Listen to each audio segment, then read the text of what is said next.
देखिए, राहुल गांधी जी जो भारत की राजनीति के चिर युवा नेता हैं और चिर व्याकुलता में वो जितना चित्र विचित्र प्रकार का ज्ञान देते हैं, मुझे लगता है उसे देखकर कांग्रेस पार्टी के ही नेता पूरी तरीके से किंग कर्तव्य विमूढ़ हो जाते होंगे। अब उन्होंने ये बयान में कहा कि भारत का कॉन्स्टिट्यूशन सिर्फ 1947 में नहीं लिखा गया।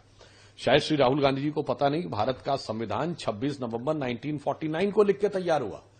इसीलिए प्रधानमंत्री श्री नरेंद्र मोदी जी ने संविधान दिवस 26 नवंबर 1949 को किया है। संभवतः ऐसे ही भटके हुए नौजवानों को समझाने के लिए संविधान दिवस की आवश्यकता थी और कांग्रेस उस संविधान दिवस का स्वागत नहीं करती थी और प्रकारांतर से विरोध करती थी। अब यह समझ में आ रहा है कि उनकी संविधान के प्रति समझ कितनी सतही और हल्की थी। दूसरी बात, उन्होंने कहा संविधान हजारों साल पुराना है। मुझे तो यह देखकर एक विचित्र अनुभूति हुई। ये वो कांग्रेस पार्टी जो ये मानती नहीं थी कि ये देश हजारों साल पुराना है।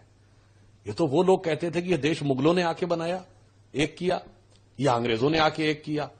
कम से कम राहुल गांधी जी के मुंह से अगर यह अज्ञानतावश भी निकला है कि वह संविधान जो 1949 26 नवंबर को बनकर तैयार हुआ, 26 जनवरी 1950 को लागू हुआ, उसके बारे में वो कह रहे हैं कि हजारों साल पुराना है। मगर इतना जरूर मैं कहना चाहूंगा, ये देश हजारों साल पुराना है।